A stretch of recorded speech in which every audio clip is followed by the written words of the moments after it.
Ce soir, j'ai choisi comme court texte ou comme courte lecture, si le Seigneur veut nous en donner le contexte, de lire dans Saint Matthieu 13, de 24 à 30, et je vais aussi lire de 36 à 40 dans quelques instants. Donc, Saint Matthieu, chapitre 13, à partir du verset 24 du chapitre 13 de Saint Matthieu. Écoutez attentivement la lecture de la parole. Mes paroles failliront, mais les siennes ne failliront pas.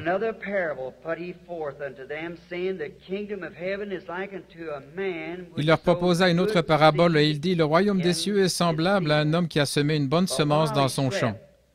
Mais pendant qu'il dormait, son ennemi vint, sema de l'ivraie parmi le blé et s'en alla. Lorsque l'herbe eut poussé et donné du fruit, l'ivraie parut aussi. Les serviteurs du maître de la maison vinrent lui dire, « Seigneur, n'as-tu pas semé une bonne semence dans ton champ? D'où vient donc qu'il y a de l'ivraie? » Et il leur répondit, « C'est un ennemi qui a fait cela. » Et les serviteurs lui dirent, « Veux-tu que nous allions l'arracher? » « Non, dit-il, de peur qu'en arrachant l'ivraie, vous ne déraciniez en même temps le blé. Laissez-les croître ensemble jusqu'à la moisson. Et à l'époque de la moisson, j'enverrai les moissonneurs. Arrachez d'abord l'ivraie et liez-la en gerbes pour la brûler, mais amassez le blé dans le grenier. » Avez-vous remarqué? Amassez d'abord l'ivraie et liez-la en gerbes. Maintenant, lisant ceci, quelque chose de bizarre m'est venu à l'esprit pendant que j'étais assis au sommet des monts Catalina l'autre soir en prière. Et alors je me suis demandé où je pourrais trouver un mot qui me servirait pour ce sujet dont je voulais parler ce soir. Je suis descendu et j'ai trouvé le mot « discorde ». Alors j'ai pris le dictionnaire et j'ai regardé ce que ce mot « discrepancy », discorde, veut dire. Et il s'agit de semer la discorde ou être contraire. C'est ce que dit Webster, semer de la discorde, quelque chose de différent, ou être contraire à ce qui existait auparavant. Alors j'ai pensé le texte de ce soir que je l'intitulerai « La semence de discorde ». Et j'ai confiance que le Seigneur bénira sa parole maintenant, alors que nous l'abordons. Et nous savons aussi qu'il a donné l'interprétation au verset 36 et jusqu'au verset 43, montrant comment cette semence est venue à maturité. Pendant que nous y sommes, lisons ça aussi du verset 36 jusqu'au verset 43. Quand il eut renvoyé la foule, il entra dans la maison. Ses disciples s'approchèrent de lui et dirent, « Explique-nous la parabole de l'ivraie du champ. » Il répondit, « Celui qui sème la bonne semence, c'est le Fils de l'homme. Le champ, c'est le monde. La bonne semence, ce sont les fils du royaume, mais l'ivraie, ce sont les fils du malin. L'ennemi qui l'a semé, c'est le diable. La moisson, c'est la fin du monde. Les moissonneurs, ce sont les anges. Or, comme on arrache l'ivraie et qu'on la jette au feu, il en sera de même à la fin de ce monde. Le Fils de l'homme enverra ses anges et ils arracheront de son royaume tous les scandales et ceux qui commettent l'iniquité. Et ils les jetteront dans un feu, la fournaise ardente, et il y aura des gémissements, des pleurs et des grincements de dents. Alors les justes resplendiront comme le soleil dans le royaume de leur Père. Que celui qui a une oreille, qu'il entende. C'est Jésus qui donne lui-même l'interprétation de la parabole C'est pourquoi nous en connaissons l'interprétation. Et maintenant, alors que nous approchons ceci, cette semence qui est semée et récoltée, voilà qu'il en donne l'interprétation. Et aussi, je crois que Jésus prononçait cette parabole en son jour, mais comme devant s'accomplir à la fin du monde ou à la fin de l'âge, c'est-à-dire en ce jour-ci. Et je crois que ce petit texte ce soir convient très bien à l'heure où nous vivons.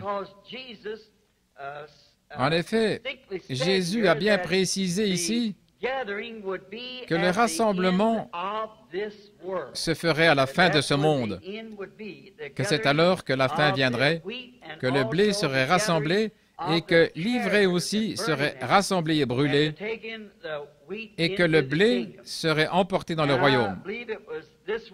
Et je crois que c'était ça. Un autre passage de l'Écriture qui me porte à croire que c'est ça, je l'ai noté ici, c'est Matthieu 24, 24, où il est dit, en parlant de la semence de discorde, Jésus a dit que les deux seraient tellement proches que cela séduirait même les élus si c'était possible. Presque exactement les mêmes. Il y a un autre endroit dans l'Écriture où c'est écrit que la pluie tombe sur les justes et sur les injustes. Je me souviens de ma première expérience. Quand je me suis retrouvé parmi les pentecôtistes, j'étais à Mishawaka, dans l'Indiana. J'assistais à une grande convention dans une salle semblable à celle-ci, où ceux du Nord et du Sud s'étaient assemblés. À cette époque-là, à cause de la ségrégation, ils avaient dû se réunir là. C'étaient deux grandes associations de frères pentecôtistes. Je n'avais jamais entendu parler d'eux et je ne les avais jamais rencontrés auparavant. C'est là que pour la première fois, j'ai entendu parler en langue. Et au bout de la rangée à la convention, comme je n'étais pas un de leurs membres, j'étais simplement un jeune prédicateur baptiste, je me suis assis tout au fond. Et je me souviens, la première fois que j'ai entendu quelqu'un parler en langue, je ne savais même pas de quoi il s'agissait. Et alors, il y avait ces deux hommes qui étaient assis en avant. L'un d'eux parlait en langue et l'autre interprétait ce que l'homme avait dit. Eh bien, je me suis mis à étudier ma Bible sans relâche à ce moment-là et j'ai vu que c'était scripturaire. C'est exactement, selon les Écritures, ce que le Saint-Esprit ferait. Eh bien, peut-être le lendemain, cette nuit-là, j'avais le cœur tout remué. J'ai dormi dans un champ de maïs. Je n'avais pas assez d'argent pour me payer un lit, alors j'avais juste assez d'argent pour rentrer à la maison. Je me suis acheté des donuts, quelques jours, ou plutôt des petits pains pour mon petit déjeuner. J'aurais pu manger avec eux, j'étais les bienvenus, mais je ne pouvais pas participer aux frais à cette époque-là. C'était la dépression de 1933. C'était une période assez difficile. Je pensais, eh bien, je ne veux pas manger avec eux, mais je veux savoir ce qu'ils ont. Ils ont quelque chose que je n'ai pas. Donc ce matin-là, ils m'ont demandé que tous les prédicateurs viennent sur l'estrade, vous n'avez qu'à vous nommer, dire d'où vous venez. Eh bien, j'ai simplement dit William Branham, évangéliste, Jeffersonville. Je me suis assis. À ce moment-là, j'étais le prédicateur le plus jeune qu'il y avait sur l'estrade, et le lendemain, ils m'ont fait venir sur l'estrade pour prêcher. Ensuite, après que j'ai prêché, nous avons passé des moments bénis, et ensuite, j'ai fait la connaissance de plusieurs personnes qui m'ont invité à venir à leur église. Après, eh bien, je me suis dit, si seulement je pouvais trouver ces deux hommes principaux qui parlaient en langue et interprétaient. C'est ce qui brûlait dans mon cœur. Je le désirais tellement. Eh bien, comme je vous l'ai dit au début, un petit don par lequel on enclenche un mouvement. Vous savez, les dons et les appels sont sans repentance. Vous les avez toute votre vie. Vous voyez, vous êtes né avec cela, si ce sont des dons de Dieu. Alors, j'ai toujours, depuis ma tendre enfance, j'ai toujours eu ça. Les gens qui me connaissent depuis toujours savent que c'est vrai. Eh bien, je ne savais pas ce que c'était à l'époque. Ça s'appelait une vision. Je ne savais pas vraiment ce que c'était. Je me disais, si je pouvais seulement leur parler, eh bien, et l'esprit qu'il y avait dans la salle me faisait vraiment l'effet d'être l'esprit de Dieu. J'ai réussi à parler à l'un d'eux. Je lui ai posé quelques questions. Et c'était un chrétien tout à fait authentique. Il n'y avait aucun doute là-dessus. Cet homme était un vrai croyant. Et l'autre homme, quand je lui ai parlé, Si j'ai jamais rencontré un hypocrite, c'en était bien un. Cet homme, en fait, son épouse était blonde et il avait eu des enfants, 2 enfants d'une femme aux cheveux noirs. Et je pensais, eh bien, qu'est-ce qu'on fait maintenant? Me voilà tout déboussolé. Moi qui suis fondamentaliste, il faut que ce soit la parole, sinon ce n'est pas juste. Et voilà que l'esprit, l'un d'eux, après ce que j'en sais, donnait une vibration absolument authentique et l'autre n'était pas bon du tout. Et l'esprit descendait sur les deux. Maintenant, comment est-ce possible? Je ne savais pas quoi penser. 2 ans plus tard, je priais dans la caverne où j'avais l'habitude d'aller prier. Comme c'était poussiéreux dans la caverne, un après-midi, je suis sorti, j'ai posé ma Bible sur un tronc d'arbre et un coup de vent l'a ouverte à Hébreux, chapitre 6. Là, il est dit que dans les derniers jours, ce qui arriverait si nous abandonnions la vérité et que nous nous revelions encore pour venir à la repentance, qu'il ne restait plus de sacrifice pour le péché, que les épines et les chardons sont prêts d'être rejetés, on finit par y mettre le feu. Mais la pluie tombe souvent sur la terre pour l'arroser, pour la préparer. Mais les épines et les chardons seraient rejetés, mais le blé serait amassé. Je pensais, eh bien, c'est juste le vent qui l'a fait s'ouvrir là. J'ai simplement reposé la Bible, je me suis dit, eh bien, maintenant je vais juste... Et voilà, le coup de vent qui l'ouvre à nouveau. C'est arrivé 3 fois. Je pensais, eh bien, ça c'est étrange. Je me suis relevé et j'ai pensé, Seigneur, pourquoi ouvrirais-tu cette Bible pour que je lise ça, alors que j'arrive à ce passage-là, les épines et les chardons qui sont prêts d'être rejetés, on finit par y mettre le feu. Je pensais, pourquoi l'ouvrirais-tu là, pour que je lise cela? Et je regardais au loin. Or, ces vraies visions viennent sans aucun effort de ma part. C'est Dieu, un point c'est tout. Voyez, j'ai regardé et j'ai vu une terre qui tournait devant moi et j'ai vu qu'elle était toute labourée. Il y avait un homme habillé de blanc, il avançait en semant du blé, et après qu'il a eu disparu à l'horizon, un homme est arrivé, il était horrible à voir, il était habillé de noir. Il lançait des semences de mauvaises herbes partout. Les 2 ont levé ensemble, et à ce moment-là, toutes les 2 avaient soif parce qu'elles avaient besoin de pluie. Et on aurait dit que chacune priait, la petite tête inclinée. Seigneur, envoie la pluie, envoie la pluie. Alors les gros nuages sont arrivés et la pluie est tombée sur les 2. À ce moment-là, le petit blé s'est relevé tout d'un coup et il s'est mis à dire « Loué soit l'Éternel, gloire à Dieu !» Et la petite mauvaise herbe, juste à côté, s'est relevée « Gloire à Dieu, gloire à Dieu !» Alors la vision a été interprétée. La pluie tombe sur les justes et sur les injustes. Le même esprit peut descendre dans une réunion et tout le monde se réjouit. Les hypocrites, les chrétiens et tout le monde ensemble. C'est tout à fait exact. Mais qu'en est-il? C'est par leurs fruits qu'on les reconnaît. C'est le seul moyen par lequel on ne pourra jamais les reconnaître. Alors vous voyez, puisque l'avoine sauvage ou le blé sauvage et le grain sauvage imitent parfois un grain authentique du pays, tellement proche que ça séduirait même les élus, je crois que nous vivons dans un âge où il convient tout particulièrement de prêcher sur ces choses et d'en parler.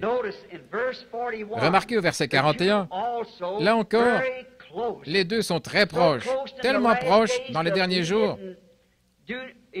qu'il ne pouvait pas compter sur telle ou telle église pour faire le tri, disons les méthodistes, les baptistes, les pentecôtistes, pour les séparer.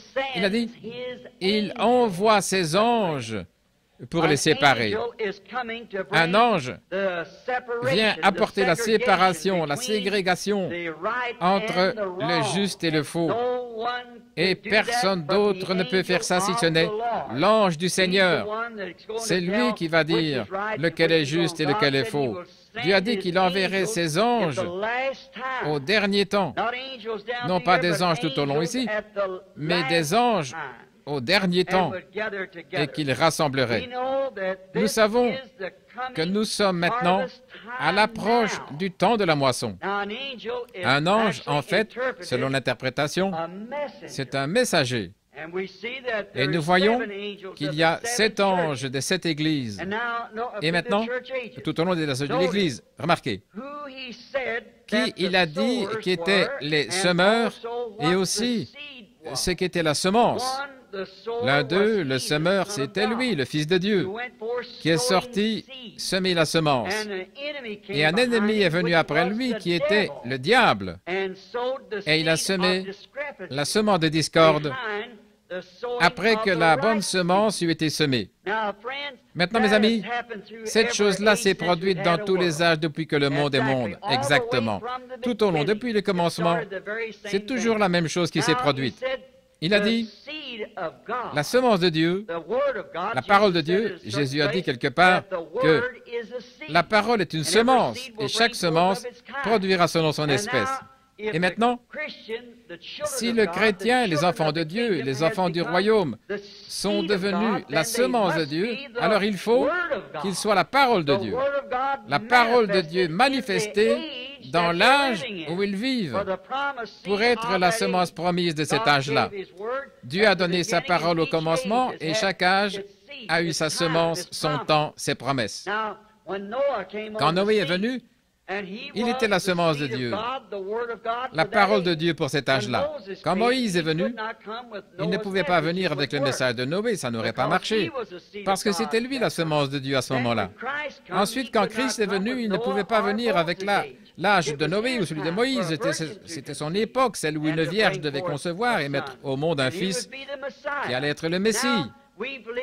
Nous avons vécu l'âge de Luther, l'âge de Wesley, l'âge méthodiste, tous les âges se sont succédés, l'âge pentecôtiste, et chaque âge reçoit une promesse de la parole. Et les gens de cet âge-là, qui manifestent cette parole promise, sont la semence de cet âge, selon ce que Jésus a dit ici même, ce sont les enfants du royaume. La manifestation du Saint-Esprit qui agit à travers ses enfants, ce sont les semences du royaume pour cet âge-là. Remarquez, l'ivraie, c'est lui, l'ennemi, Satan, qui a semé la discorde ou la semence de discorde. C'est lui qui s'est rendu coupable d'avoir fait cette chose horrible. Satan l'a semé, sa semence, dès le commencement, au moment où Dieu a placé sa première moisson d'êtres humains sur la terre.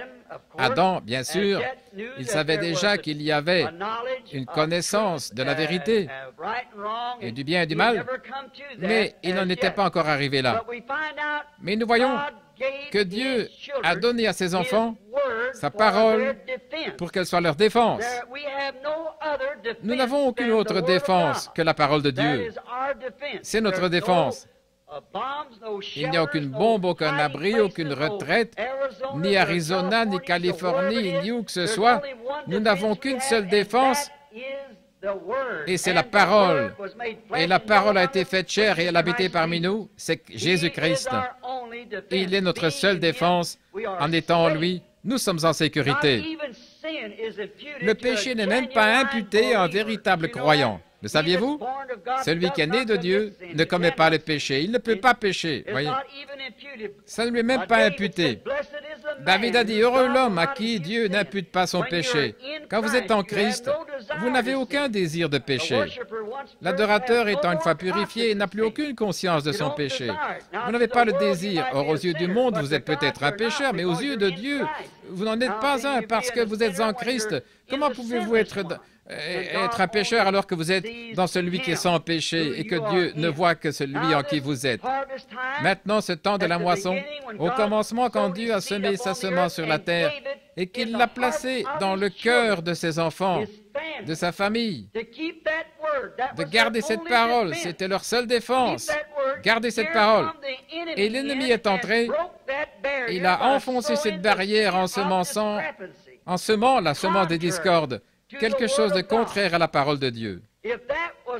Si c'était de la discorde au commencement, ça l'est encore. Tout ce qui ajoutera quoi que ce soit à la parole de Dieu, c'est toujours la semence de discorde.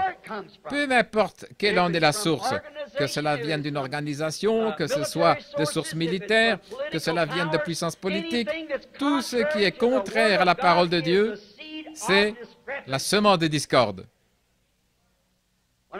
Quand un homme est là à dire qu'il est prédicateur de l'Évangile et qu'il déclare que les jours des miracles sont passés, c'est la semence de discorde. Quand un homme est à dire qu'il est ministre, pasteur d'une église quelque part, et qu'il ne croit pas que Jésus-Christ est le même dans les moindres détails, à l'exception du corps physique, le même hier, aujourd'hui et pour toujours, ça, c'est la semence de discorde. Quand il déclare que les miracles et l'âge apostolique, c'est du passé, c'est une semence de discorde. Quand elles disent la guérison divine, ça n'existe pas, c'est une semence de discorde. Et le monde en est rempli. Ça ne laisse pas de place au blé, ça l'étouffe. Nous constatons que le premier qui a semé la semence de discorde, il a été étiqueté comme étant le diable. Et nous savons que c'est bien ça dans Genèse 1. Maintenant, nous voyons ici, dans le livre de Matthieu au chapitre 13, Jésus étiquette encore tout ce qui est en désaccord avec sa parole comme étant du diable. Et en cette année 1956, tout ce qui sème la discorde, quelque chose de contraire à la parole écrite de Dieu ou qui en donne une interprétation personnelle, c'est la semence de discorde. Dieu n'honorera pas cela, il ne le peut pas, ça ne se mélangera pas. Non, c'est comme la semence de moutarde, elle se mélangera avec rien d'autre, vous ne pouvez pas l'hybrider. Il faut que ce soit l'authentique, la semence de discorde. Maintenant, nous voyons, quand Dieu a semé sa semence dans le jardin d'Éden, nous voyons qu'elle a produit un Abel. Mais quand Satan a semé sa semence de discorde, elle a produit un Caïn. L'une a produit un juste, l'autre a produit un injuste.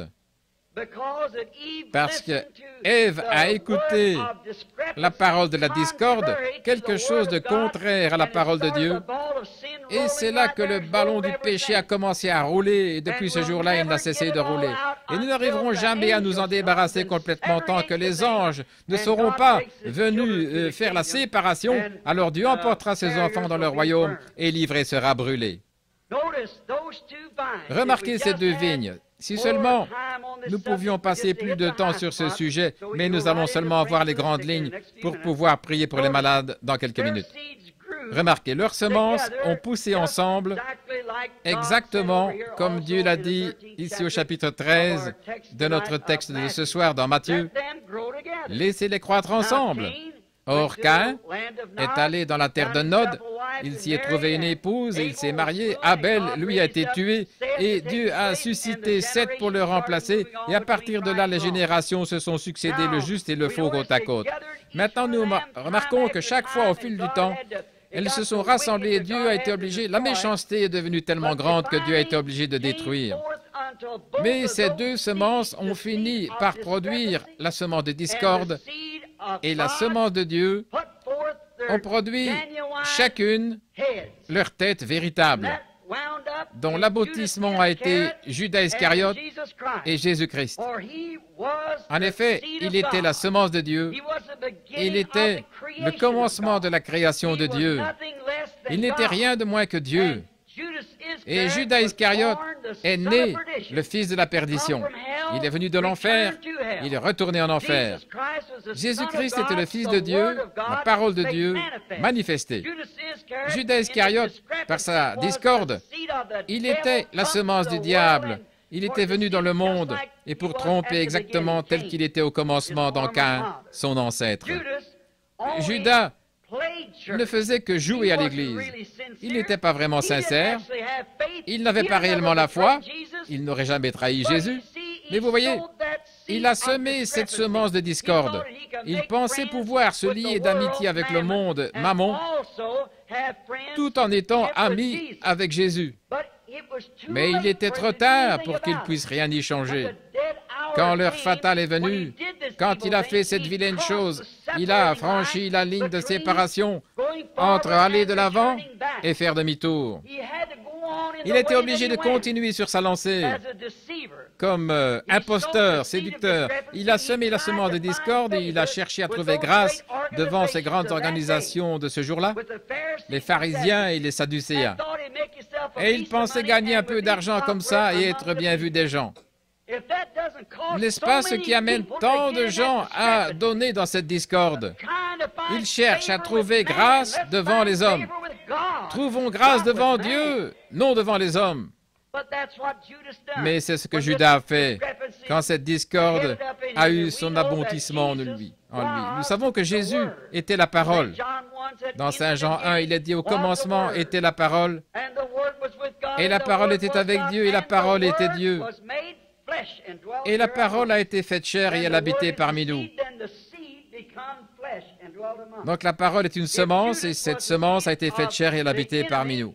Si Judas était la semence de l'ennemi et de la discorde, elle aussi a été faite chair et elle a habité parmi nous dans la personne de Judas Iscariote. Il n'a jamais eu la vraie foi. Il avait ce qu'il pensait être la foi. On peut avoir la foi et aussi avoir une soi-disant foi et une véritable foi de Dieu, croire en Dieu, et Dieu est la parole. Elle n'y ajoutera jamais rien. La Bible nous dit que si nous y ajoutons une seule parole ou en retranchons une parole, notre part sera retranchée du livre de vie. Apocalypse 22, 18. À la fin, au dernier chapitre, au tout début, dans le premier livre de la Bible, Dieu leur a dit de ne pas en transgresser une seule parole, qu'il faut garder chaque parole. Ils devaient vivre de cette parole.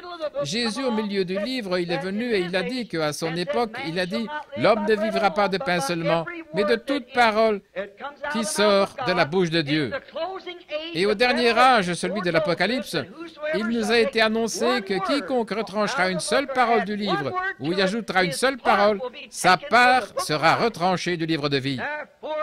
C'est pourquoi il ne doit rien y avoir de douteux, mais seulement une parole de Dieu véritable sans mélange. Ce sont là les fils de Dieu, les filles de Dieu, qui ne sont pas nés par la volonté de l'homme, ni par une poignée de main ou une forme quelconque de baptême, mais qui sont nés de l'Esprit de Dieu par le Saint-Esprit et à travers lesquels la parole de Dieu se manifeste. Voilà l'authentique semence de Dieu. L'ennemi se joint à l'Église et il devient très orthodoxe dans un credo ou quelque chose comme ça. Mais ce n'est pas, c'est de la discorde. Tout ce qui interfère avec cette lignée de vérité authentique qu'est la parole de Dieu. Et comment savoir? Nous disons, eh bien, avez-vous le droit de l'interpréter? Non, monsieur, aucun homme n'a le droit d'interpréter la parole de Dieu. Il est son propre interprète. Il fait une promesse, ensuite il l'accomplit, c'est ça l'interprétation. Une fois qu'il a fait la promesse, il l'accomplit. Et ça, c'est l'interprétation. Tout ce qui est contraire à la parole de Dieu, c'est de la discorde, absolument. Maintenant, comme je le disais, Judas n'avait pas une véritable foi. Il avait une fausse foi. Il avait une foi qui faisait qu'il pensait que c'était le Fils de Dieu. Mais il ne le savait pas que c'était le Fils de Dieu. Il n'aurait pas fait ça. Et un homme qui accepte de faire des compromis sur la vérité de la parole de Dieu, il a une foi, soi-disant. Un véritable serviteur de Dieu s'accrochera à cette parole. L'autre soir, un certain ministre de l'Arizona, d'une école fameuse dans la ville ici, il est venu me voir et il m'a dit « Je voudrais vous corriger sur quelque chose. Au moment qui vous conviendra, j'ai dit « Le moment ne pourrait pas mieux convenir. Venez donc. » Donc il est venu, il a dit « Monsieur Branham, je crois que vous êtes sincère et honnête, mais vous essayez de présenter au monde une doctrine apostolique. » Et il a dit, l'âge apostolique a pris fin avec les apôtres. J'ai dit, la première question que j'aimerais vous poser, mon frère, croyez-vous que chaque parole de Dieu est inspirée? Oui, monsieur, certainement je le crois. J'ai dit, dans ce cas, pourriez-vous, s'il vous plaît, me montrer dans la parole où l'âge apostolique a pris fin?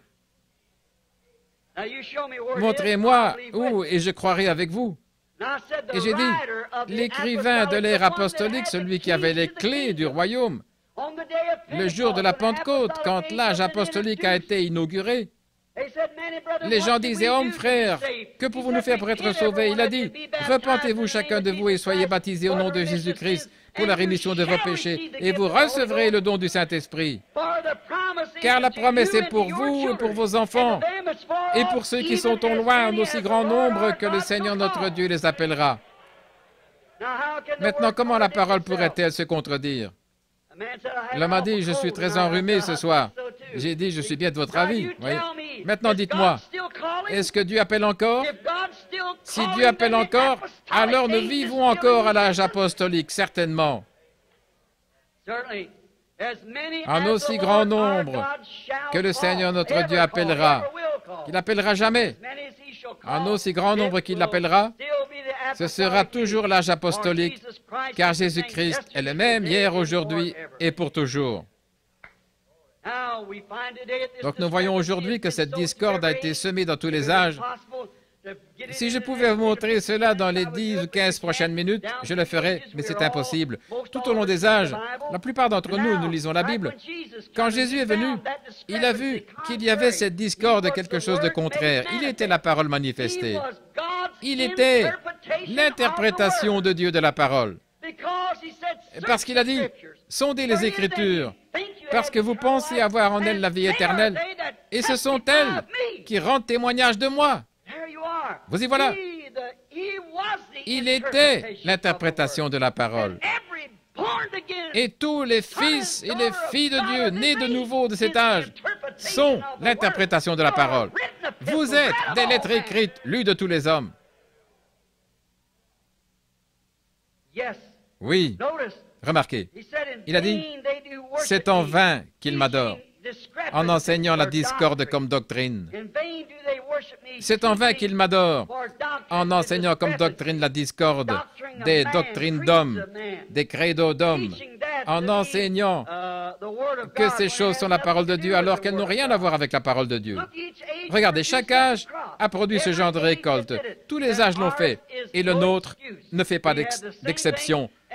Nous trouvons la même chose et encore plus dans cet âge que dans tous les autres âges réunis, car nous en sommes à la fin de l'histoire de ce monde. La discorde qu'il y a sur la face de la terre aujourd'hui est plus grande que jamais auparavant. Dans les autres âges, la discorde les a éloignés du Dieu vrai et vivant pour les entraîner vers les idoles. Aujourd'hui, Jésus a dit dans Matthieu 24, 24 que ce serait tellement proche que cela séduirait même les élus si c'était possible. Vous parlez de discorde. Oh, c'est tellement subtil. Satan est au milieu des gens et il est tellement doué, ce théologien, ce docteur en théologie, qu'il peut enseigner la parole de façon presque parfaite. Jésus l'a dit. Mais observez, quelque part, il y aura quelque chose. Il dira, eh bien, ça, là, c'était pas pour ici. Mais oui, absolument, voyez-vous, parce que Dieu a dit que ça l'était. Regardez ce que cela produit. Cette même discorde a fait descendre la colère de Dieu au jour de Noé, quand Dieu a envoyé son prophète et qu'il a prêché comme une flamme de feu, qu'il a appelé les gens à la repentance et que la discorde a été engloutie par l'eau. Alors, qu'est-ce que Satan a fait? Il est revenu tout de suite dans Cam et il s'est remis à semer. C'est tout à fait exact. Ensuite, Moïse est venu, le grand prophète, pour faire sortir les enfants d'Israël du désert. Qu'est-ce qui s'est passé? Moïse, le grand prophète de Dieu, il leur a apporté la vérité absolue, la vérité confirmée. Il avait rencontré Dieu. Dieu a prouvé qu'il l'avait rencontré. Et les gens là-bas, ces sacrificateurs, ils avaient leur religion, leur rituel, leur rite et tout. Mais Moïse s'est tenu là comme confirmation de l'interprétation de la parole. Ne l'oubliez pas. Moïse était l'interprétation de Dieu de sa promesse. Il avait dit qu'il le ferait. Il était l'interprétation de Dieu. Qu'est-ce qui s'est passé? L'Église venait à peine de sortir de l'Égypte. Elle était en marche depuis quelques jours. Et qu'est-ce qui est arrivé? Satan est venu avec sa discorde dans la personne du second Caïn. C'était Balaam. Et il a semé la discorde parmi eux. Nous savons que c'est vrai. Balaam, là, cet enseignement de Balaam, comme quoi nous sommes tous pareils. Nous servons le même Dieu que vous. Fondamentalement, il avait raison. En effet, il a offert un sacrifice que Dieu offrait. 7 béliers, 7 taureaux sur 7 autels, et il a prié le même Dieu de façon aussi parfaite que Moïse là-bas dans le désert. C'était tout à fait pareil. Mais il n'était pas pareil. Tout cela préfigurait ce qui allait arriver. Encore là, il y avait Caïn manifesté dans la personne de Balaam. Et il y avait Dieu manifesté dans la personne de Moïse, qui interprétait ses paroles à travers un être humain, qui se faisait connaître lui-même, sa promesse, à travers un être humain. Et la discorde s'est élevée. La même chose au temps de Judas. Il est venu avec sa discorde. Et souvenez-vous, ce péché, ce que ces gens-là ont cru, que nous sommes tous pareils, nous adorons le même Dieu, nous devrions tous faire partie de la même Église, nous devrions être un même peuple. Ce péché-là n'a jamais été pardonné à Israël. Jésus lui-même a dit, Ils sont tous morts. Ils ont tous péri, sauf 3. Ceux qui ont tenu bon et qui ont cru la promesse. Quand les faiblards ont dit « Nous ne pouvons pas nous emparer de ce pays-là, nous avons affaire à une trop forte partie. » Et tout, Caleb et Josué ont fait taire le peuple. Ils ont dit « Nous sommes plus que capables de nous en emparer, parce que Dieu nous l'a promis. Quelle que soit l'opposition, ça m'est égal. Et nous pouvons encore prêcher la guérison divine et le baptême du Saint-Esprit, encore avoir la puissance de Dieu pour nous détacher des choses du monde. Dieu l'a dit. L'âge apostolique n'a jamais pris fin et il ne cessera pas. Il continue. Donc nous trouvons ce même vieux semeur de discorde. Et souvenez-vous, ce péché n'a jamais été pardonné. Maintenant, frère, s'il n'a jamais été pardonné à cette époque-là, qu'en est-il de maintenant? Alors que la réelle semence de tous les âges est en train de se rassembler. Remarquez cette grande chose que Balaam a faite. Elle a continué pour finalement aboutir à la venue de Judas Iscariote et de Jésus. Qu'est-ce que c'était? Judas et Jésus étaient une image très exacte de Caïn et Abel. En effet, comme Judas était religieux, Caïn était aussi religieux. Caïn a construit un autel. Il a offert un sacrifice. Il a adoré Dieu. Il l'a fait avec autant de sincérité que l'autre. Mais voyez-vous, il n'avait pas la révélation de ce qu'était la parole. Il pensait que c'était Adam et Ève qui avaient mangé des pommes ou des fruits. Et Abel, par révélation, il savait que c'était faux. C'était à cause du sang qu'ils étaient sortis. Alors il a offert un agneau. Et Dieu a témoigné de ce que son offrande était juste. Alors il est devenu jaloux et il a essayé de tuer son frère.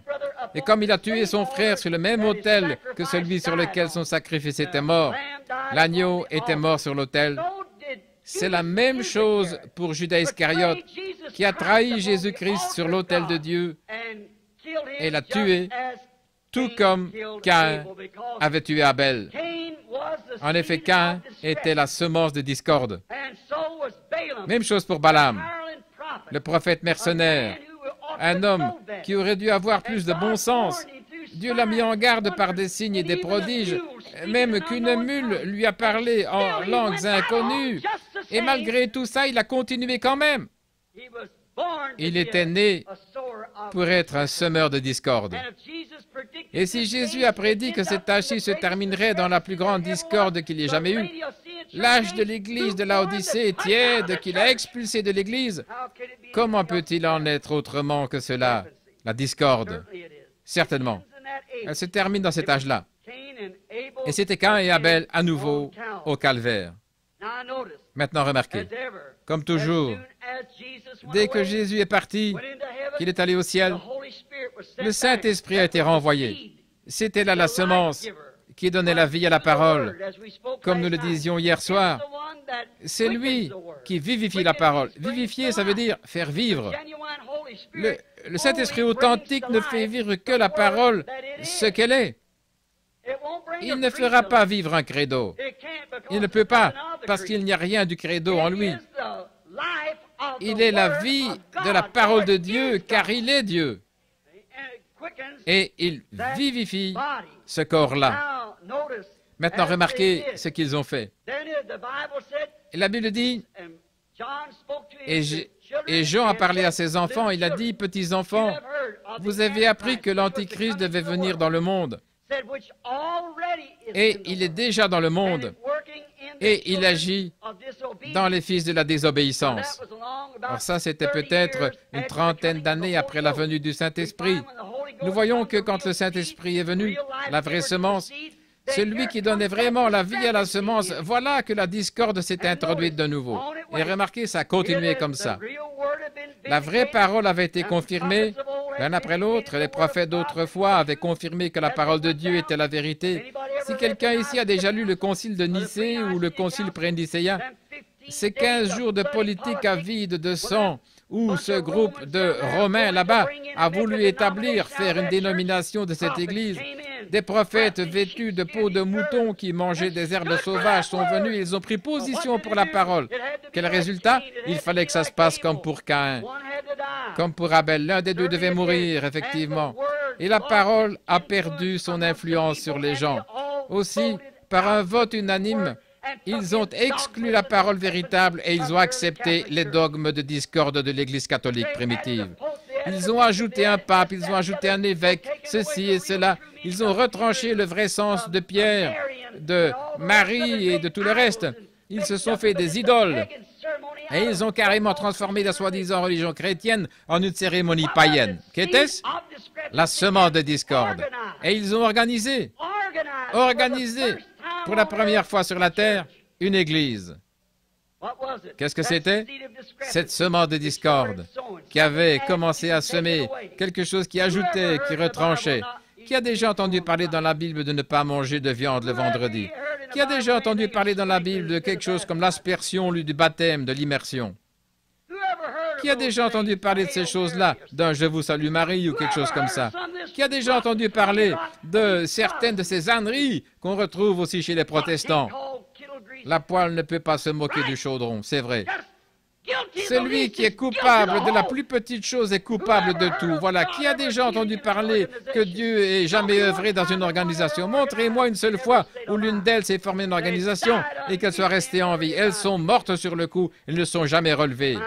Oh là là. Il est temps que quelque chose se passe. Il est temps que Dieu entre en action. Cela détruit l'influence sur les gens. Il s'est passé la même chose aujourd'hui. Ils détruisent l'influence. Ils disent « Oh, cette bande d'exaltés, ce sont des minus. » Mais c'est de la discorde. Retrouvez-vous nez à nez avec la parole et voyez ce qu'il en est. Voyez si Dieu n'interprète pas sa propre parole. De ces pierres, Dieu peut susciter des enfants à Abraham. La parole avait été parfaitement confirmée par ces premiers chrétiens. Dieu les avait délivrés de tout et des maladies. Et ils avaient des prophètes et ils parlaient en langue, ils interprétaient, ils prononçaient des messages qui s'avéraient parfaitement justes chaque fois. Et malgré toute cette parole confirmée, les gens ont voté son expulsion et ils ont voté pour une dénomination. C'est la mère de toutes les organisations. Les deux sont maintenant parvenues à pleine maturité. Elles ont recommencé à produire leurs semences. Elle s'était éteinte, mais elle a refleuri au jour de Luther, comme nous le savons par le message de l'autre matin au petit déjeuner. Elle a refleuri à l'époque de Luther. Mais qu'est-ce qu'ils ont fait? Immédiatement après la mort de ce grand homme, ils ont formé une organisation. Elle a refleuri de nouveau encore au jour de John Wesley. À cette époque, les anglicans, avec toute leur doctrine sur la sécurité éternelle et tout, ils avaient tellement tout entortillé qu'ils en étaient presque arrivés à l'universalisme. Et qu'est-il arrivé? Dieu a suscité un homme du nom de John Wesley et il a fauché tout ça. Et dès qu'il est mort, lui et Asbury et les autres, qu'est-ce qui s'est passé? Ils ont formé une organisation et maintenant, on a toutes sortes de méthodistes, Alexander Campbell, John Smith et autres. Et finalement, les pentecôtistes ont refait surface et ils sont sortis de tout ça. Qu'est-il arrivé? Ils couraient bien. Qu'est-ce qui vous a arrêté? Vous êtes retournés tout droit dans la boue même dont vous étiez sortis, retournés dans les mêmes eaux sales. Vous êtes retournés à la discorde et à former des organisations. Il vous fallait faire des compromis sur la parole. Et chaque fois que Dieu envoyait quelque chose de nouveau, vous ne pouviez pas l'accepter. C'est vrai. La discorde de nouveau. Et remarquez, comme je le disais l'autre jour, la première petite enveloppe qui sort de la racine, ensuite il y a les feuilles et puis l'épi et puis la tige, et elle sort. Cette petite enveloppe du blé est presque identique au grain lui-même. Et nous pensions que ça l'était, mais quand on l'ouvre, il n'y a pas de grain du tout. Elle n'est qu'un support pour permettre au grain de pousser, et elle meurt aussi, et la vie en sort complètement pour aller dans le grain. Remarquez, donc, on appelle les églises qui ont semé. Nous voyons aujourd'hui nos prétendues églises et même nos églises pentecôtistes. Nous sommes sortis, nous n'étions pas satisfaits, il nous fallait former nos propres groupes. Il y a eu toutes sortes de choses, il nous fallait voir ceci, cela, et former un autre groupe. Et quelqu'un s'est levé en disant, il viendra sur un nuage blanc et l'autre sur un cheval blanc. Un nuage, voyez-vous. Tout ça, c'est de la semence des discordes. Quand il viendra, que ça se passe n'importe comment, c'est lui qui interprétera sa propre parole quand il viendra. Attendons ce moment-là. Comprenez? Vous ne saisissez même pas le message du jour. Vous regardez toujours en direction de ce que Dieu va faire, de ce qu'il a déjà fait, et vous ne tenez aucun compte de ce qu'il est en train de faire. C'est comme ça qu'on se retrouve dans des éléments discordants. Maintenant, nous remarquons qu'aujourd'hui, nos églises, toutes nos églises ont semé le vent et elles récoltent la tempête. Nous n'avons plus les réunions de prière, nous n'avons plus les réunions que nous avions. Qu'est-ce qu'il y a? Nous avons levé les barrières, surtout. Regardez, jusqu'à nos églises pentecôtistes qui sont remplies de femmes aux cheveux coupés. Avant, on ne permettait pas ça, de se maquiller, vernir les ongles, toutes sortes de choses. Un homme, des espèces de Ricky et tout, mariés 3 ou 4 fois, ils sont diacres. Oh, quelle discorde! C'est de la souillure! Comment y arrive-t-il? Dieu n'accepterait pas ça dans son Église, alors il faut qu'ils aillent dans une organisation pour se le permettre. On a peur d'en parler parce qu'on se ferait mettre à la porte de l'organisation. Oh Dieu, donne-nous des hommes qui ne soient attachés à rien d'autre qu'à Dieu et à sa parole, qui diront la vérité sur ces choses. Voilà exactement ce qu'il nous faut. Qu'est-ce que nous avons fait? Semer la discorde. Nous avons semé le vent et maintenant nous récoltons la tempête. Remarquez qu'elles sont maintenant en train d'être rassemblées pour être brûlées. Avez-vous remarqué, Jésus a dit, amassez-les d'abord, liez-les en gerbes, et ensuite mettez toutes les gerbes sur le même tas et je les brûlerai. Il y a une petite gerbe appelée méthodiste, baptiste, presbytérien, luthérien, elles se rassemblent toutes dans le Conseil mondial des Églises. Qu'est-ce que c'est? Amassez-les d'abord. Alléluia. Avez-vous remarqué? Il rassemble l'ivraie en premier. Il les éloigne du blé. Il les sépare. Rassemblez-les et brûlez-les. Elles doivent toutes être brûlées par les jugements de Dieu pour avoir semé la discorde parmi les gens. Ces choses ayant l'apparence de la piété, mais reniant ce qui en fait la force. Niant la parole simplement pour soutenir des rites religieux, quelques dogmes que quelqu'un y a injectés ou ajouté à la parole de Dieu. Ça ne marchera pas, c'est de la discorde.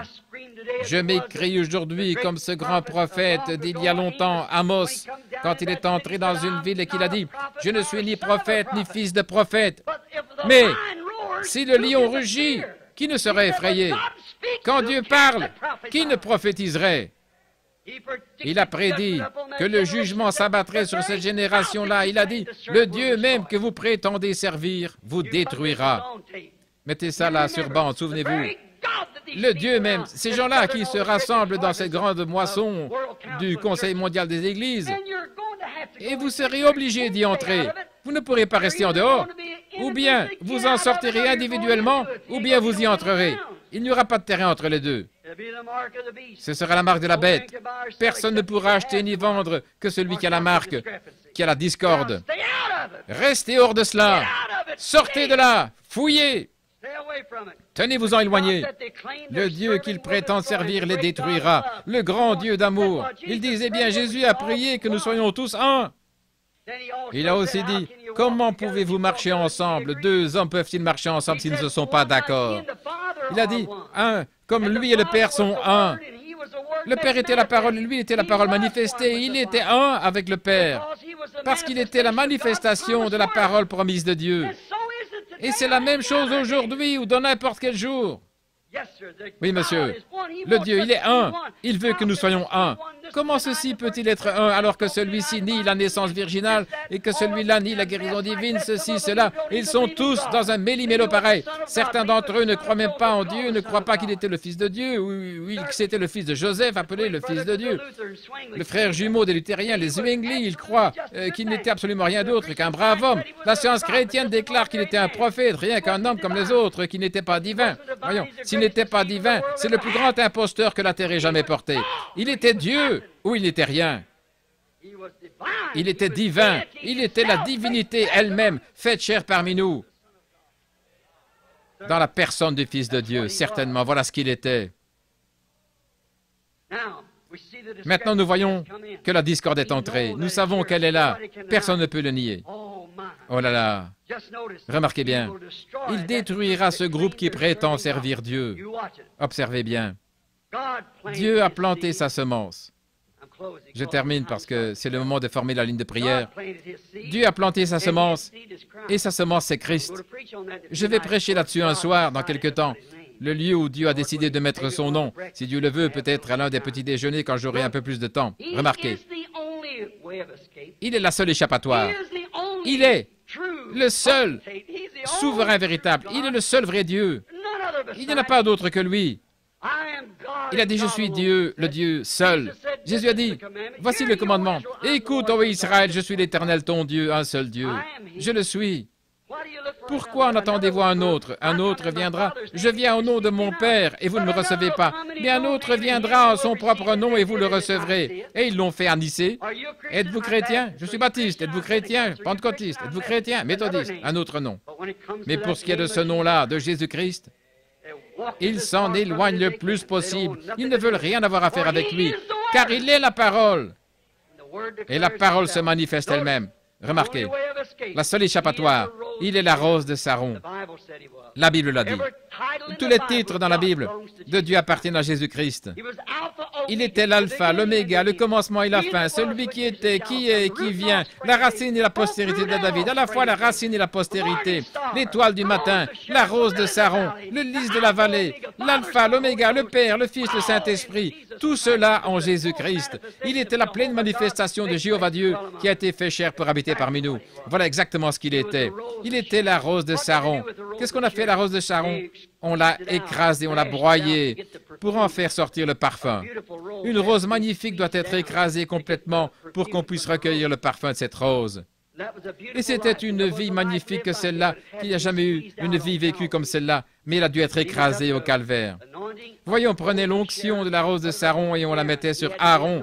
Il fallait qu'il soit loin de cela pour pouvoir entrer dans la présence de l'Éternel dans le lieu saint, au-dedans du voile saint. Il fallait qu'il soit loin de la rose de Saron pour pouvoir aller faire l'aspersion du propitiatoire tous les ans. Et cette onction devait être sur lui, une odeur agréable à l'Éternel alors qu'il portait le sang de l'agneau devant lui, après avoir été aussi aspergé de cet agneau. Et avec des grenades et des clochettes sur le tour de ses vêtements, il devait marcher à une certaine cadence faisant Saint, Saint, Saint à l'Éternel. Remarquez, il est cette rose de Saron, cette odeur agréable, l'onction qui est sur son peuple. Vous ne pouvez pas entrer dans sa présence avec aucun cré de rien d'autre, mais seulement loin de cette rose de Saron, la parole.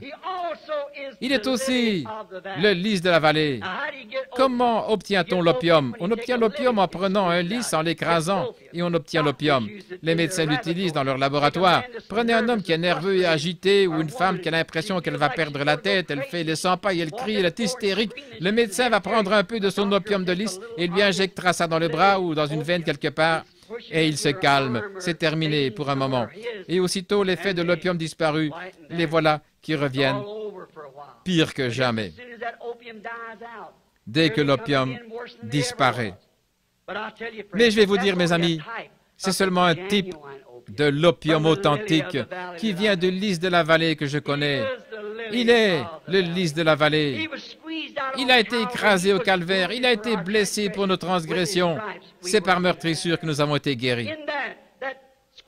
Dans cet écrasement de fleurs, il était une fleur. Il était la fleur la plus admirable qui ait jamais poussé sur lys de la vallée. Cette admirable rose de Saron. Il est là ce soir, suspendu entre le ciel et la terre. C'est ce que je crois.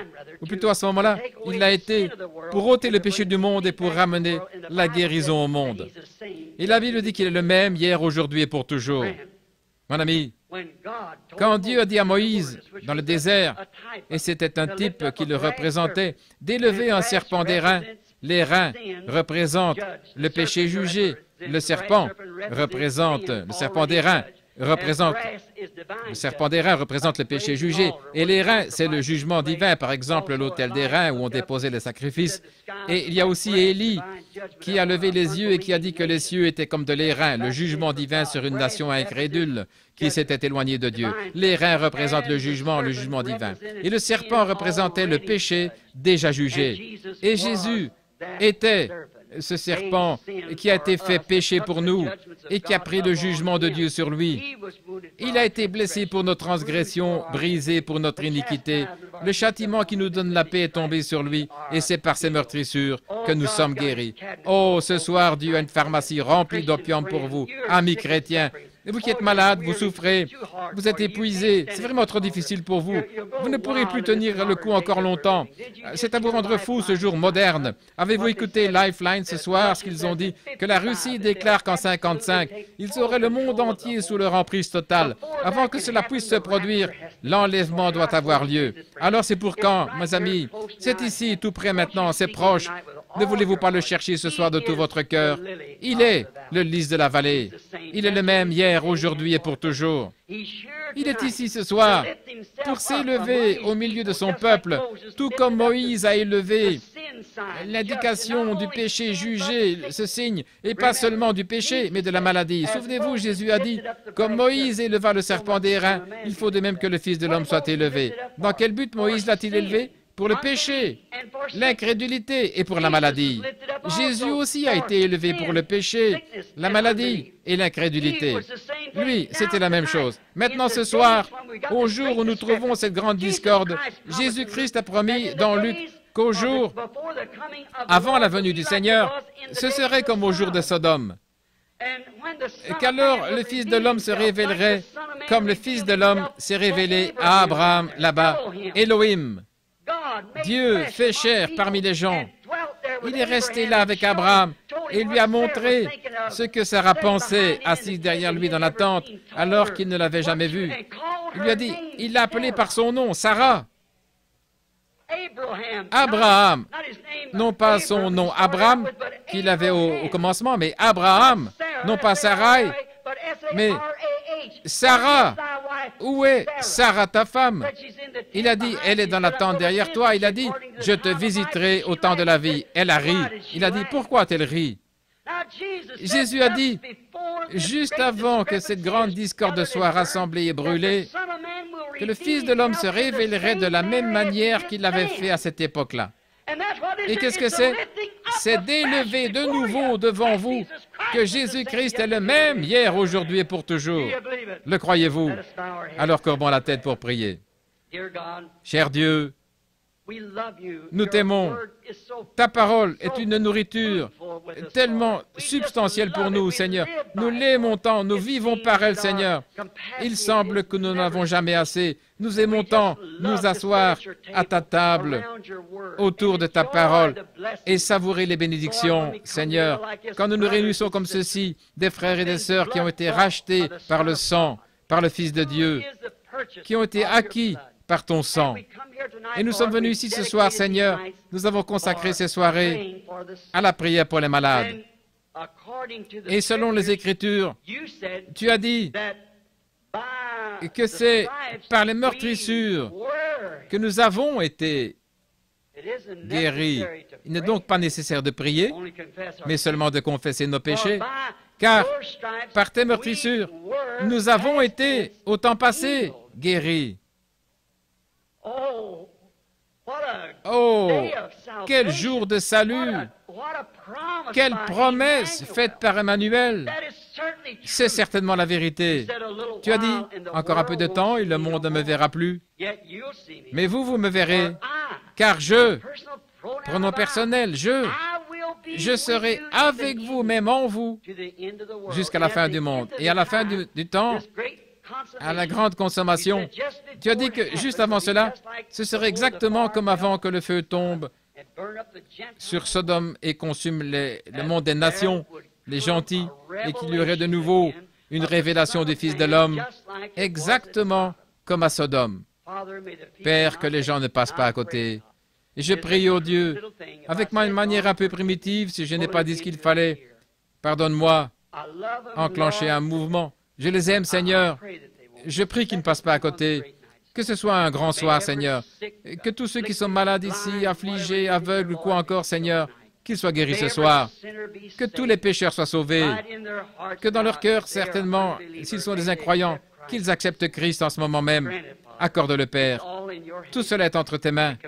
Nous nous remettons à toi pour te voir venir au milieu de nous. Tu as dit dans Saint Jean 14, 12, « Celui qui croit en moi fera aussi les œuvres que je fais. » Nous savons que la manière dont tu t'es fait connaître aux gens, car tu étais ce prophète dont Moïse avait dit qu'il serait ressuscité. Il y avait des centaines d'années qu'il n'avait pas eu de prophète. Il y avait de la discorde partout, mais la parole de Dieu devait quand même s'accomplir. Alors la parole a été faite chair et la discorde aussi. Et Père, nous voyons la même chose aujourd'hui. La discorde qui est en train de former une grande gerbe, et nous voyons la parole qui est en train de faire la même chose. Bénis-nous ce soir, Père. Nous nous remettons à toi avec ta parole.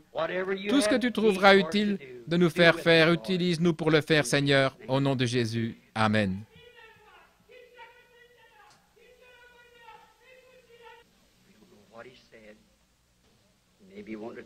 Soyez respectueux, ne sont pas ce qu'il a dit. Il peut peut-être quelque chose à nous dire, soyez très respectueux.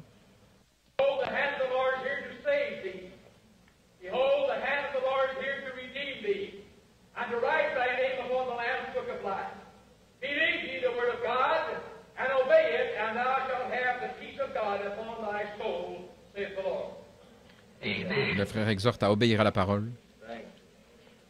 Amen. Avez-vous déjà lu dans les Écritures où il est raconté que l'ennemi avait venir? Ils étaient tous rassemblés. L'ennemi était en très grand nombre et l'Esprit de Dieu est descendu sur un homme. Et celui-ci a prophétisé, il a dit où aller pour tendre une embuscade et ils ont détruit leur ennemi. Et le voilà qui vient de nouveau. Voilà l'endroit où détruire votre ennemi. Voyez-vous? Prenez la main de Dieu. La main de Dieu, c'est Christ, bien sûr, la parole. Alors prenez-la dans votre cœur ce soir, pendant que nous formons la ligne de prière. Je crois que Billy a encore distribué des cartes de prière aujourd'hui. Prenons B 85. Hier soir, nous avons pris 15. Hier soir, d'habitude, nous essayons d'en appeler une quinzaine. Ainsi, tenez vos cartes, on va s'occuper de cela. B, comme Branham, B, de 85 à 100. Voyons, qui a B 85? Levez la main. Tu es sûr? Oh, là, au fond. Très bien. 85, avancez-vous. Maintenant, mon fils, au cas où il y aurait des nouveaux venus ici qui ne savent pas comment on procède, mon fils vient ici, ou quelqu'un, s'il ne peut pas venir, ses frères Borders ou quelqu'un d'autre, un homme qui vient, il prend ses cartes, 100 cartes, et là, devant les gens, il les mélange. Donc, quand il vous donne une carte, il ne peut pas vous dire si vous allez venir sur l'estrade ou pas, il ne sait pas. Et moi non plus, je ne sais pas. J'arrive le soir et j'en appelle simplement une dizaine, une quinzaine, quelque chose comme ça. Ça n'a absolument rien à voir avec votre guérison. Vous pouvez rester assis là. Regardez hier soir. Combien étaient ici hier soir?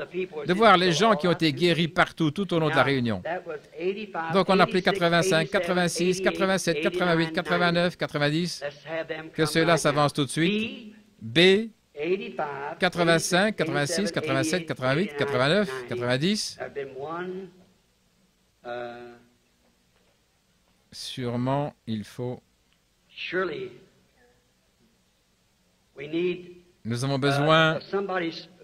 Si quelqu'un... En voici un autre ici. Le compte y est. Maintenant, de 90 à 100. Si vous ne pouvez pas vous déplacer, je vois que nous avons quelques fauteuils roulants ici. 4, je pense. Si vous avez une carte de prière et qu'on appelle votre numéro et que vous ne pouvez pas vous déplacer, levez simplement la main, nous allons pousser votre fauteuil jusqu'ici. Si vous n'avez pas de carte de prière, restez simplement assis là et dites, Seigneur Jésus, que ce soit mon tour ce soir. Combien ici n'ont pas de carte de prière? Levez la main. Oh là là. Très bien. Disons simplement ici, j'espère que ça n'a pas l'air sacrilège, mais une fois il y avait une petite femme qui n'avait pas de carte de prière, disons. Elle s'est frayée un chemin à travers la foule et elle disait, écoutez bien, si je peux toucher les vêtements de cet homme, je serai guéri. Combien connaissent cette histoire? Très bien. Et qu'est-ce qu'elle a fait? Elle l'a touché. Elle est allée s'asseoir et Jésus s'est retourné. Il savait où elle était, pas vrai? Il savait quel était son problème, pas vrai? Il savait quel était son problème, alors il lui a dit quel était son problème, et elle a senti dans son corps que la perte de sang s'était arrêtée, pas vrai? À cause de quoi?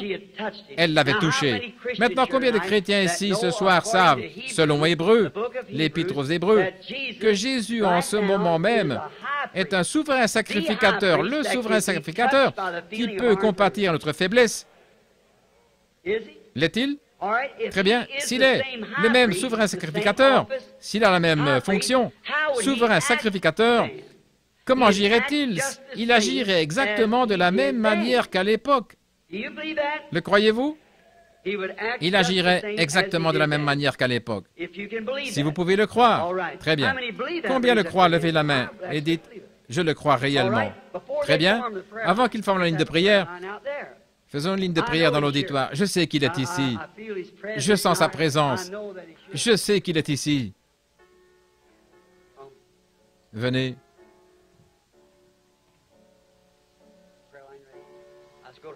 La ligne de prière est prête. Regardez par ici et priez simplement.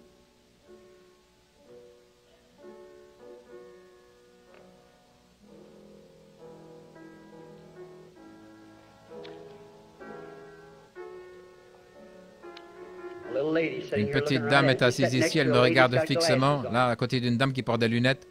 Ne voyez-vous pas, là, ce qui se trouve au-dessus de cette femme? Elle souffre du cœur. Vous croyez que Dieu va vous guérir? Si oui, levez la main. C'était bien votre problème, c'est vrai.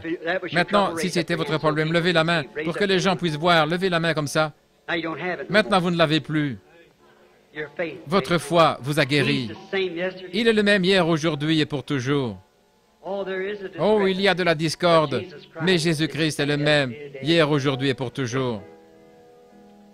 Maintenant, continuez simplement à prier, voyez-vous. Il n'est pas besoin d'être sur l'estrade. Maintenant, voici une dame. Pour autant que je sache, je ne l'ai jamais vue de ma vie. C'est une femme debout ici. Vous avez une carte de prière. Vous ne saviez pas si vous alliez être appelé ou pas. Quelqu'un vous a simplement donné une carte de prière. On a appelé votre numéro, alors vous êtes avancé. C'est pas vrai? Et je n'ai aucun moyen de savoir ce que vous êtes, qui vous êtes, d'où vous venez, ce que vous voulez. Rien de tout ça. Je ne suis qu'un homme. Et vous, la femme, c'est exact. Le même tableau s'est présenté dans la Bible un jour, Saint Jean chapitre 4. Maintenant, vous direz, qu'est-ce que vous avez fait, frère Branham, tout à l'heure, il y a un instant? J'ai simplement enclenché ce petit mouvement, voyez-vous? Moi, je ne sais pas. C'est lui qui doit le faire. Moi, je ne sais pas. Et cette femme dans l'auditoire tout à l'heure, je n'avais jamais vu cette femme de ma vie. Elle est une parfaite inconnue. Je crois bien qu'il s'agissait d'une femme. Qui est la personne qui vient d'être guérie? Sommes-nous des étrangers l'un à l'autre? Si c'est vrai, faites signe de la main. Je n'avais jamais vu cette femme, mais elle était assise là, en train de croire. Elle a touché quelque chose, n'est-ce pas? Ça ne n'avancerait à rien de me toucher moi. Mais maintenant, ne voyez-vous pas que la Bible est très précisément la parole de Dieu? Il est le même hier, aujourd'hui et pour toujours. Nous devenons des tabernacles du Saint-Esprit, qui est Christ. Voyez, voilà la vraie semence. À ce moment-là, si ce vrai Saint-Esprit entre dans la vraie semence de la parole, il ne faut pas en prendre seulement une partie, parce que le diable utilise cela. Il faut que vous preniez tout. Voyez-vous, chaque parole, en effet, il n'est pas dû à moitié, il est dû entièrement. Et voilà ce qui arrive. Maintenant, voici une femme, je ne l'ai jamais vue. Une fois, Jésus a trouvé une femme comme celle-ci. Peut-être qu'elle n'était pas dans le même état, je ne sais pas. Il était assis à un puits. Il fallait qu'il descende en Samarie. Et nous voyons que la Samarie était au bas de la colline. Ou plutôt, en allant à Jéricho, il est passé par la Samarie. Et il est arrivé dans une ville appelée Sichar. Il s'est assis au bord du puits et il a envoyé ses disciples acheter des vivres. Combien y a-t-il de races de gens dans le monde? 3. Le peuple de Cam, Sem et Japheth. Nous descendons tous de Noé, le reste du monde a été détruit à cette époque-là.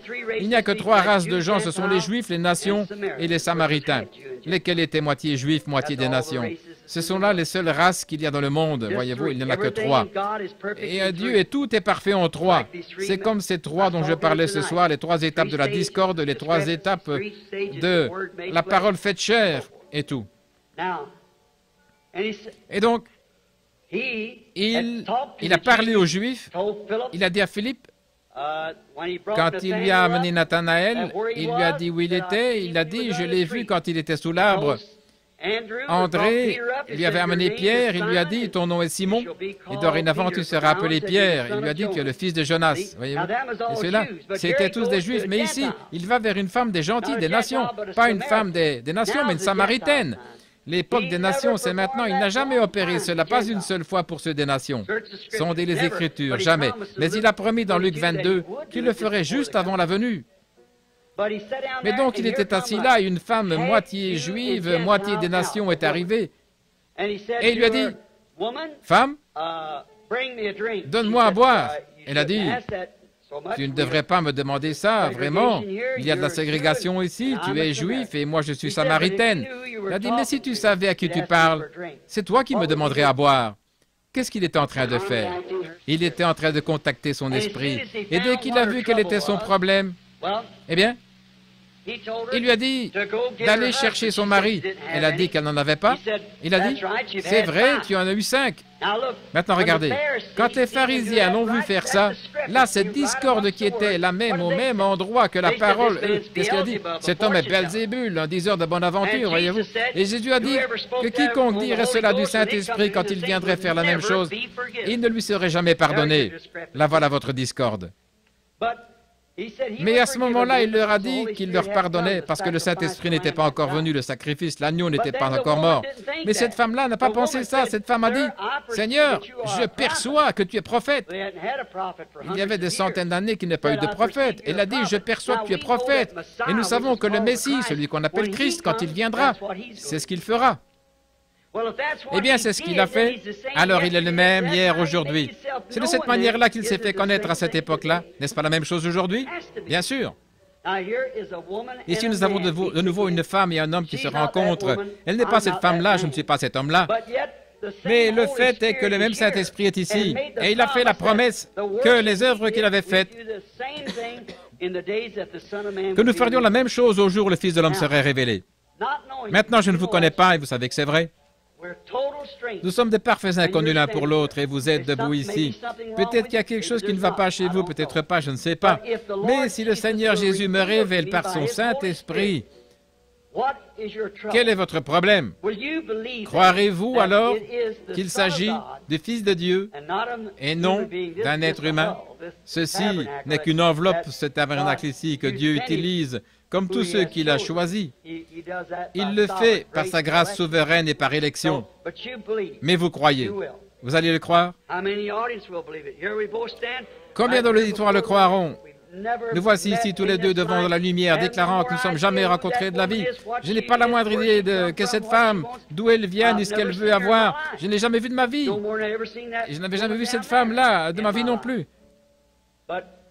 Mais voyez-vous, voici ce que je veux vous amener à faire. À vous débarrasser de cette discorde maintenant et à croire la parole, alors que la parole est faite chair ici même au milieu de nous. La parole prend vie dans notre propre chair, ce qui témoigne de la présence de Dieu. Maintenant, puisse-t-il lui accorder. Ce qu'elle veut obtenir, c'est pour un motif digne. Elle n'a pas d'enfant. Elle veut un bébé. Elle a une quarantaine d'années. Ce n'est certainement pas impossible. Il y en a assises ici dans l'auditoire à ce moment des femmes qui avaient été stériles toute leur vie, qui sont venues à l'estrade comme ceci, le Seigneur leur a accordé des enfants. Que quelques-unes lèvent la main là, dans l'auditoire. J'ai pris une ravissante petite fille dans mes bras l'autre jour, là, dimanche après-midi. Sa mère était stérile. Le Seigneur a parlé. Et la petite fille, un amour de petit être, où est-elle? La voici juste là, assise derrière. La maman est assise là. Voilà la petite fille elle-même, voyez-vous. Elle a été une parole parlée de Dieu. Maintenant, croirez-vous en lui de tout votre cœur? Croyez-vous que cette bénédiction que vous avez, que vous ressentez en vous maintenant, c'est Dieu qui a répondu?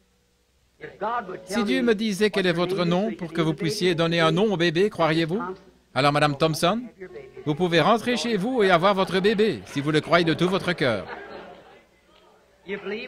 Croyez-vous de tout votre cœur? Ayez seulement foi. Ne doutez pas. Croyez Dieu simplement. Dieu est Dieu. Bonsoir, monsieur. Comment allez-vous? Je pense que nous sommes aussi des inconnus. La première fois de ma vie que je vous ai vu à ma connaissance, je pensais que vous étiez l'oncle de frère Shakarian. Mashagian, frère Mashagian, le chanteur, quand vous êtes passé. Après, j'ai vu que vous alliez dans la ligne de prière. Maintenant, comme je suis étranger à vous, et étrangers l'un à l'autre. Maintenant, si le Seigneur Jésus veut bien me dire quelque chose que peut-être que vous voulez obtenir, disons-le ainsi, qu'il me dise ce que vous voulez obtenir. Or, il vous l'a déjà accordé. Tout ce qu'il vous faut, c'est seulement avoir assez de foi pour le croire. Combien comprennent cela? Seulement assez de foi pour croire que vous obtenez ce que vous demandez. Oui. Maintenant, donc si vous êtes ici et que vous voulez obtenir quelque chose et qu'il me dise quel est votre désir, alors vous savez que moi, je ne sais pas quel est votre désir. Il faut que ce soit quelque chose ici qui fasse cela. Maintenant, selon la parole, c'est ce qu'il a promis de faire. Il connaissait les pensées de leur cœur. Est-ce correct? Très bien. Vous avez un grand désir d'être guéri. Une chose, vous souffrez d'une maladie nerveuse. Vous êtes très tendu. Autre chose, vous avez mal au dos. Et votre dos est en très mauvais état. Et depuis longtemps, vous avez même été opéré. C'est ainsi dit le Seigneur. C'est juste. Et voici autre chose. Votre désir profond, vous voulez recevoir le baptême du Saint-Esprit. Venez ici. Cher Dieu, au nom de Jésus-Christ, que cet homme soit rempli du Saint-Esprit avant de quitter les lieux. Au nom de Jésus-Christ. Amen. Maintenant, recevez-le, mon frère. Ayez seulement la foi, ne doutez pas. Comment allez-vous? Je pense, pour autant que je sache, que nous sommes des inconnus l'un à l'autre. Si c'est exact, eh bien, pour que les gens le sachent, levez simplement la main pour qu'ils voient que nous sommes inconnus. Je ne l'ai jamais vu de ma vie, à ma connaissance. Et je pense qu'elle ne m'a jamais vu non plus. En effet, le Père Céleste sait, et sa parole est ici devant moi, et que je n'ai jamais vu cette femme de ma vie, à ma connaissance. Donc, je ne pourrais pas savoir pourquoi vous êtes là, avoir la moindre idée de qui vous êtes, quoi que ce soit, rien à votre sujet. Je ne pourrais pas vous dire la moindre chose. La seule chose, c'est simplement un don. Comme vous m'avez entendu expliquer tout à l'heure, si seulement m'écarter du chemin, écouter ce qu'il dit, ce que je vois, je peux le dire. Ce qu'il ne dit pas, je ne peux pas le dire. Je le dirai de moi-même, mais ce serait faux, voyez-vous. Ce serait faux. Mais si c'est lui qui le dit, c'est tout à fait vrai. Ça ne pourra jamais, ça n'a jamais été faux. Ça ne sera jamais faux tant que ce sera Dieu. Parce que Dieu ne peut pas avoir tort. Mais si Dieu peut me dire ce que vous voulez obtenir, ce que vous désirez, ou la raison pour laquelle vous êtes ici, quelque chose que vous avez fait, ou quelque chose comme ça, ou qui vous est, d'où vous venez, ou ce qu'il voudra bien me dire, est-ce que vous croiriez? Merci. Une chose, vous avez des problèmes aux pieds. Vous avez mal aux pieds. C'est juste. Vous avez des problèmes féminins, des troubles gynécologiques. Et vous avez un grand désir dans votre cœur parce que vous venez de perdre quelqu'un ou quelque chose. C'est un garçon. Votre garçon a quitté la maison, il s'est enfoui, et vous voulez que je prie pour qu'il revienne. Ô Dieu du ciel, envoie-lui son enfant. Que le Saint-Esprit stoppe ce jeune homme sur la route ce soir. Renvoie-le vers sa mère. Au nom de Jésus. Amen. Celui qui sait vous le renverra. Ne vous inquiétez pas, croyez maintenant, ne doutez pas. Ayez seulement foi de tout votre cœur. Croyez et Dieu fera le reste pour vous. Maintenant, juste ces 3 ou 4 discernements, ou ce qu'il y a eu, voyez-vous, j'en arrive au point où je ne vois plus rien devant moi, je ne peux pas l'expliquer, il n'y a pas moyen de l'expliquer. Voulez-vous dire que simplement ça, vous ressentez plus que d'avoir prêché pendant ces 45 minutes? Oui, même si c'était 3 heures, je ne sentirai pas autant. Une femme a touché le vêtement de notre Seigneur Jésus, et ces gens-là ne me touchent pas. Eh bien, cette femme ici, regardez. Allez, posez vos mains sur moi, voyez-vous, elle pourrait me toucher partout, ça ne ferait rien, je ne suis qu'un homme. Mais c'est lui qu'elle doit toucher. Et moi, par un don, juste de m'écarter et que tout mon moi s'en aille, et je dis simplement ce que je vois, voyez, et c'est tout. Voyez-vous, de me toucher moi, ça ne compte pas, mais elle touche Jésus à travers moi. De la même façon, cette femme-là avait touché Dieu à travers Jésus. Alors qu'il ne savait pas ce qu'elle avait fait, elle avait simplement touché son vêtement, est allée s'asseoir et il a dit, « Qui m'a touché ?» Les apôtres ont dit, « Eh bien, tout le monde te touche. Pourquoi dis-tu ça ?» Il a dit, « Mais j'ai perçu que de la vertu était sortie de moi. » Et savez-vous ce que c'est la vertu? C'est de la force. Ces forces ont faibli quand une seule femme l'a touché et il était le Fils de Dieu. Qu'en est-il de moi, un pécheur sauvé par grâce?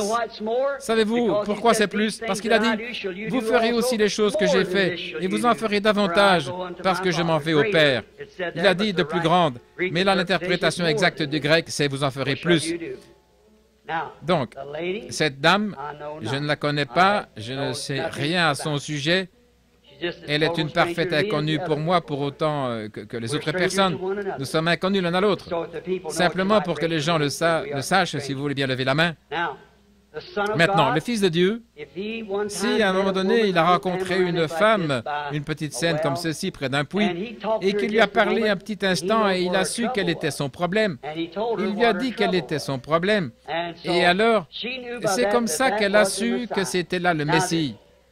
Maintenant, vous m'avez touché, je vous ai touché, et il ne s'est rien passé. Mais si ma foi, par un don, et votre foi, en y croyant, peuvent le toucher lui, et qu'il puisse parler à travers nous, ou me parler à travers moi, alors vous saurez qu'il est ici comme il l'était là au puits de Sichar. Voyez? Il est le même, hier, aujourd'hui et pour toujours. Vous le croyez? Vous avez tant de problèmes, tant d'afflictions, de complications. Une des choses principales pour laquelle vous voulez compris pour vous, c'est l'arthrite. C'est juste, pas vrai? L'arthrite est en train de vous ankyloser. Quand vous vous voyez lever les bras, effectivement, vous êtes avancé assez lentement, je me souviens. Peut-être qu'en attendant un petit instant, peut-être que quelque chose d'autre pourrait être dit. Maintenant, les gens, vous savez, c'est comme un souffle qui s'élève contre cela. Ils disent, « Oh, il a deviné ça, voyez-vous, quelque chose comme ça. » Mais vous semblez être quelqu'un de bien. Parlez-moi simplement un petit instant. Restons là un petit peu parce que j'ai vraiment l'impression qu'il y a autre chose dans votre cœur que vous voulez recevoir de Dieu. Je ne peux pas exaucer votre prière, mais lui, parce que si vous le croyez, elle est déjà exaucée. Mais si vous voulez seulement le croire pour vous amener à croire, maintenant je vais vous dire, il s'agit d'un être cher qui n'est pas ici, et c'est un frère, et ce frère n'est même pas dans cette région, il est dans une région arrosée comme beaucoup de lacs, je dirais quelque part comme dans le Michigan. Oui, le Michigan, c'est ça. Et il souffre d'une maladie mortelle. C'est une maladie incurable des reins dont il souffre. C'est bien ça, n'est-ce pas? C'est ainsi dit le Seigneur. Maintenant, ce mouchoir que vous avez dans votre main, que vous avez levé vers Dieu, envoyez-le à votre frère et dites-lui de ne pas douter, mais de croire, et avec ça, il sera guéri si vous le croyez. Vous croyez de tout votre cœur? Oui. Alors, si vous croyez, il n'y a qu'une chose à faire, c'est absolument de l'accepter, pas vrai? Maintenant, vous dites, il les regarde là, ces gens, c'est ça qu'il fait, il les regarde. On voit tellement de ça. Mais au cas où vous ne sauriez pas, la dame ici, venez de ce côté, madame ici, la malade, qui que vous soyez. Je ne la regarde pas, voyez-vous, que Dieu peut me révéler quel est votre problème. Levez la main si vous le croyez. La dame ici, cette dame ici. Oui, très bien. Alors, si vous le croyez de tout votre cœur, l'asthme dont vous souffrez ne vous causera plus d'ennui. Très bien, rentrez chez vous et croyez-le. Il ne regardait pas, n'est-ce pas? Voyez-vous? Vous regardez dans cette direction-ci, la vision est là, peu importe ce qui se passe. Amen. Ne le voyez-vous pas? C'est tout aussi parfait que Dieu peut être parfait. Vous croyez aussi? L'asthme pourrait s'en aller, dans votre cas aussi, n'est-ce pas? Très bien, allez dire au Seigneur Jésus que vous croyez en lui. Un jour, il vous faudrait vous promener avec une canne si cette arthrite vous rendait infirme, mais elle ne le fera pas. Vous n'allez pas. Vous ne croyez pas qu'elle le fera, n'est-ce pas? Vous croyez que tout ira bien. Allez votre chemin, Jésus-Christ vous guérit. Les troubles cardiaques tuent les gens, mais pas forcément vous. Croyez-vous que Dieu va vous guérir, va vous rétablir? Croyez-le de tout votre cœur.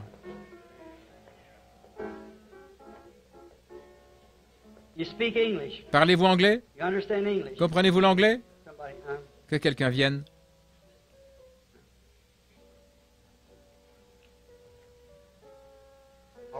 Très bien. Est-ce que vous voulez lui parler, lui répéter ce que je vais dire? Dites-lui que si elle croit, ses problèmes d'estomac vont s'en aller. Elle va le croire. Et vos maux de dos vont s'en aller aussi. Vous pouvez aller votre chemin, vous êtes guéri. Comment allez-vous? Vous croyez?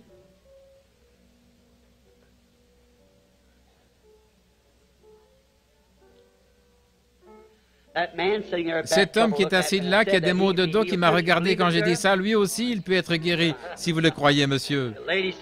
La dame qui est assise à côté de vous là, vous avez des maux de cou, n'est-ce pas, madame? Croyez-vous que Dieu va vous guérir? Si vous voulez imposer les mains au petit garçon pour ses genoux, il sera guéri lui aussi. Le croyez-vous? Vous aviez des problèmes gynécologiques, des problèmes féminins. Vous n'en avez plus maintenant. Votre foi vous a guéri et vous a rétabli. Croyez-vous que Jésus-Christ est le même hier, aujourd'hui et pour toujours? Alors imposons-nous les mains les uns les autres et prions cette prière de la foi, chacun de nous. Prions la prière de la foi. Dieu bien-aimé, pendant que nous sommes couverts de ta présence divine, en te voyant te mouvoir dans l'auditoire, guérir les malades partout. Tu es Dieu. Je te prie de guérir l'auditoire tout entier. Que le souffle de Dieu descende fraîchement dans leur cœur. Fais-leur savoir que le temps tire à sa fin. Il ne nous reste plus qu'un peu de temps ici, ensuite nous serons avec celui que nous aimons. Et que sa présence apporte maintenant la guérison à tous. Nous condamnons Satan. Nous condamnons toutes ses actions. Au nom de Jésus-Christ, Satan, sors des gens. Tous ceux qui vont le croire maintenant et accepter leur guérison, levez-vous et dites, je me lève maintenant pour accepter ma guérison. J'y crois. Quel que soit votre état, si vous le croyez, levez-vous. Tenez-vous debout, levez les mains et dites, merci Seigneur Jésus de m'avoir guéri. Que Dieu soit avec vous.